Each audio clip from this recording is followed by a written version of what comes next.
स्वतंत्रता पूर्व हिंदी समाचार पत्र एवं पत्रिकाओं को 4 कालखंडों में विभाजित किया जाता है, जिसे हम पहला उत्थान कहेंगे। वह हमारा है उदय काल 1826 से 1867 तक। द्वितीय उत्थान भारतेंदु युग 1867 से 1900। तृतीय उत्थान द्विवेदी युग 1900 से 1920। चतुर्थ उत्थान गांधी युग 1920 से 1947 तक। ध्यान दीजिए, 30 मई 1826 को पंडित युगल किशोर के समाचार पत्र उदंत मार्तंड के प्रकाशन से हिंदी पत्रकारिता का आरंभ होता है। उस समय की भाषा को किसी भी तरह से हीन भाषा नहीं माना जा सकता।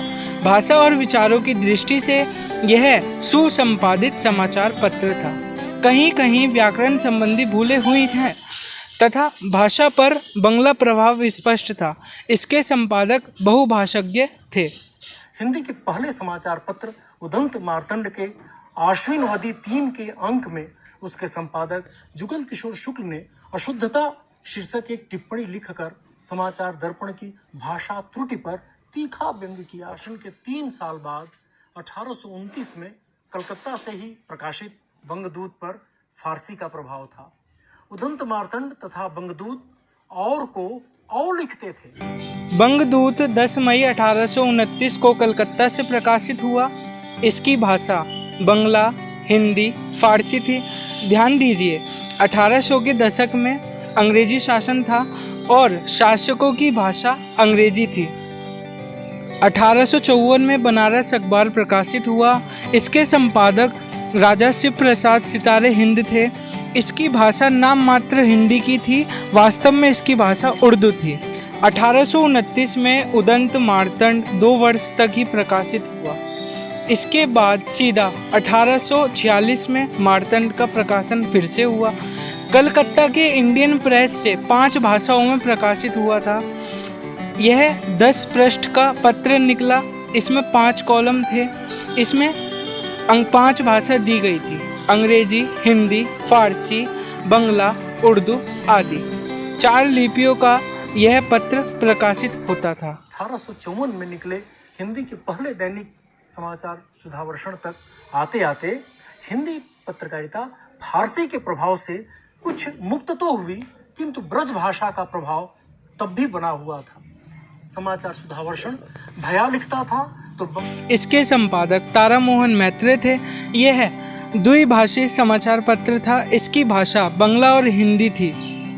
श्री ज्वाला प्रसाद का धर्म प्रकाश 1867 में आगरा से प्रकाशित हुआ और इसकी भाषा हिंदी व संस्कृत थी। इसी के साथ ही हमारा प्रथम उत्थान समाप्त होता है और हम बढ़ते हैं अपने द्वितीय उत्थान की तरफ। द्वितीय उत्थान भारतेंदु युग, जो कि 1867 से 1900 तक था। भारतेंदुकालीन साहित्यिक पत्रकारिता की शुरुआत जाहिर है भारतेंदु ने की और बनारस से की 15 अगस्त 1867 को, और जब उन्होंने कविता केंद्रित पत्रिका कवि वचन सुधा प्रकाशित की। उस पत्रिका के साथ ही कविता के पाठकों का विस्तार हुआ। बाद में गद्य साहित्य भी कवि वचन सुधा में छपने लगा। कवि वचन सुधा का आदर्श वाक्य था, अपधर्म छूटे सत्व निज भारत गहे, यानी भारत अपने सत्व को प्राप्त करे। भारतेंदु ने हिंदी के पुराने और नए कवियों की रचनाएं ही नहीं, श्रेष्ठ विदेशी रचनाएं भी प्रकाशित की।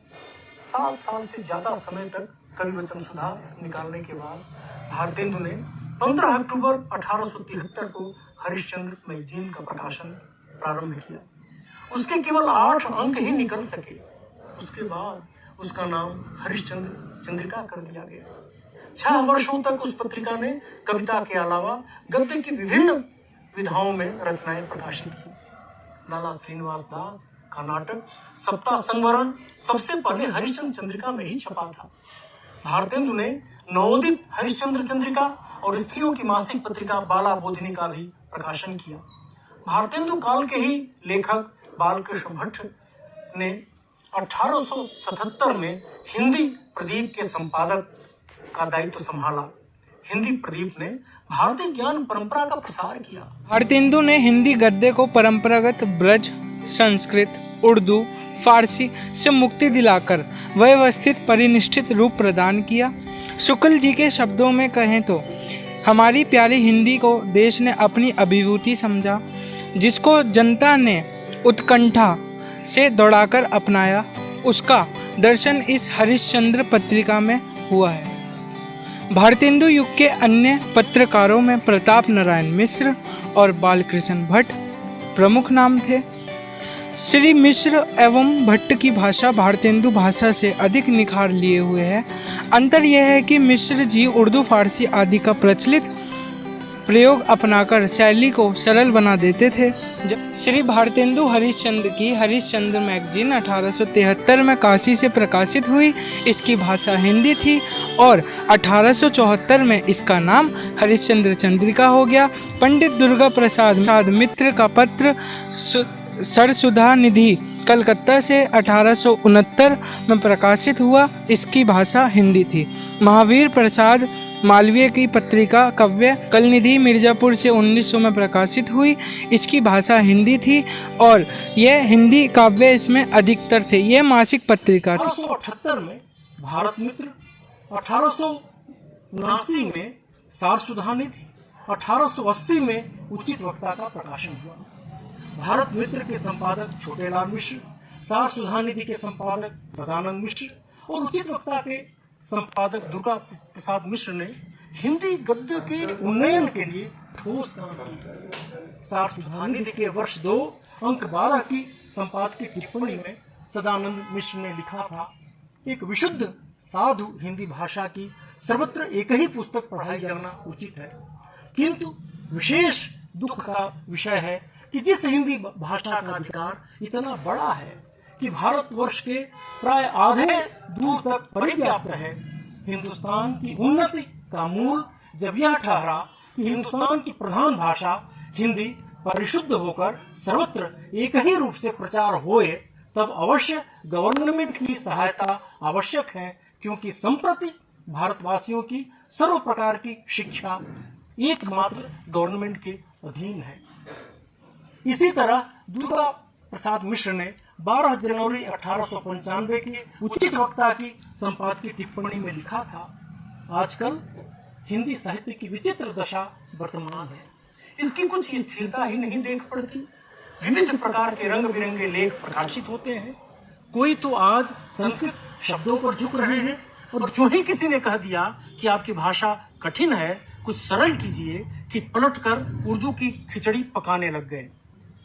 फिर जो ही किसी ने कह दिया कि केवल संस्कृत के शब्दों के मिलाने से व उर्दू के शब्दों के प्रयोग से भाषा पुष्ट होगी, बस चट बदल गए और दोनों प्रकार के शब्दों को मिलाने में उतारू हो गए। सारांश यह कि ग्राहकों की खोज में भाषा को भी भटकाते रहते हैं। सारसुधा निधि और उचित वक्ता की इन संपादकीय टिप्पणियों से स्पष्ट है कि तब के संपादकों में भाषा के प्रश्न को लेकर कितनी गहरी चिंता थी। इसी सरोकार से 1881 में बद्री नारायण उपाध्याय ने आनंद कादम्बनी नामक पत्र निकाला और प्रताप नारायण मिश्र ने कानपुर से ब्राह्मण का प्रकाशन किया। आनंद कादम्बनी ने जहां साहित्यिक पत्रकारिता में योगदान दिया, वहीं ब्राह्मण का योगदान साधारण और सरल गद्य के संदर्भ में महत्वपूर्ण है। 1896 में नागरी प्रचारणी पत्रिका निकली, जिसने हिंदी के विकास में विशेष योगदान किया थी। इसी के साथ ही हमारा द्वितीय उत्थान संपन्न हुआ। अब हम बढ़ते हैं अपने तृतीय उत्थान की तरफ। तृतीय उत्थान तीसरा दौर द्विवेदी युग 1900 से 1920 तक हिंदी पत्रकारिता की गंगा सरस्वती। इसके संपादक आचार्य महावीर प्रसाद द्विवेदी थे।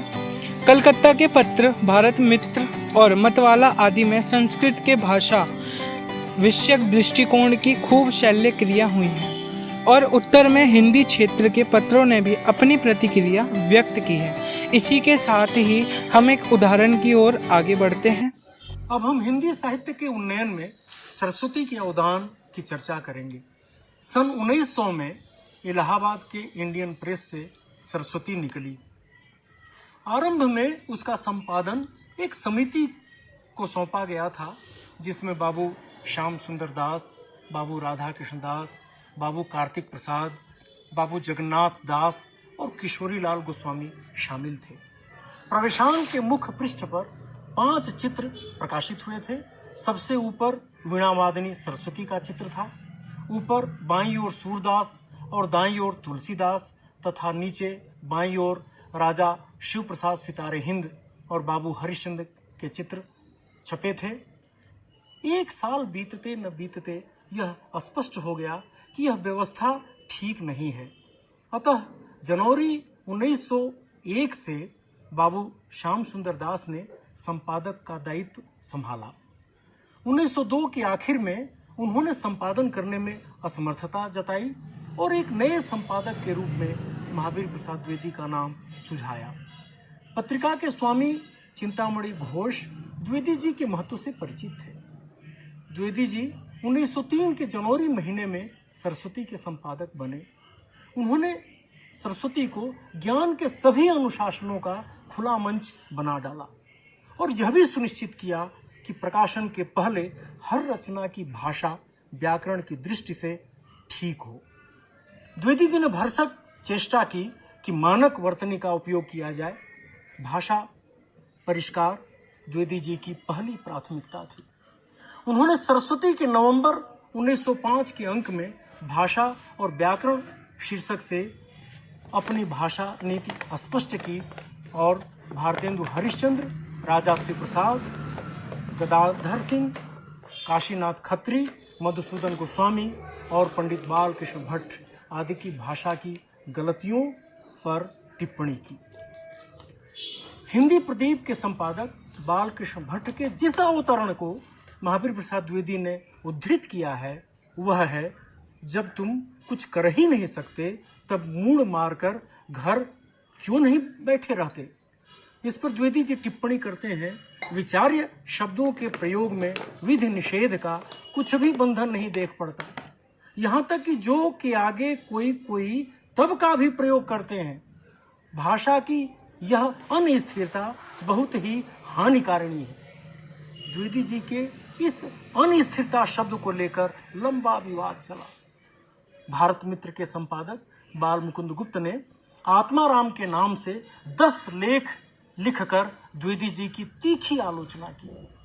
द्विवेदी जी ने सरस्वती के फरवरी 1906 के अंक में गुप्त जी द्वारा उठाए प्रश्नों का उत्तर दिया।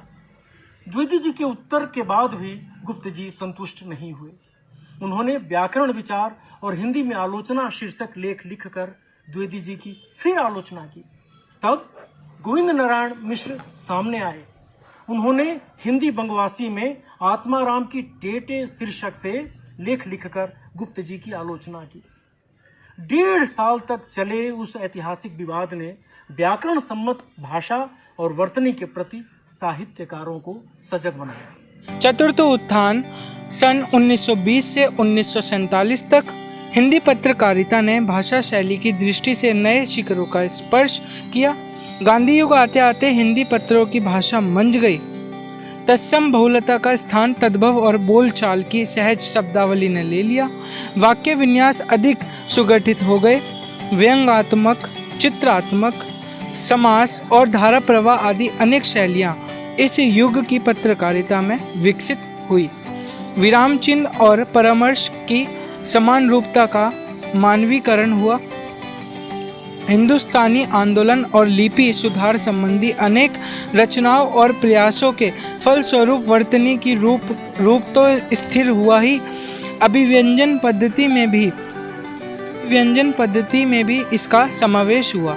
हिंदी साहित्य के इसी युग के पुराण विस्तार और उत्कर्ष की आधार भूमि भी इस युग की पत्रकारिता ने तैयार की।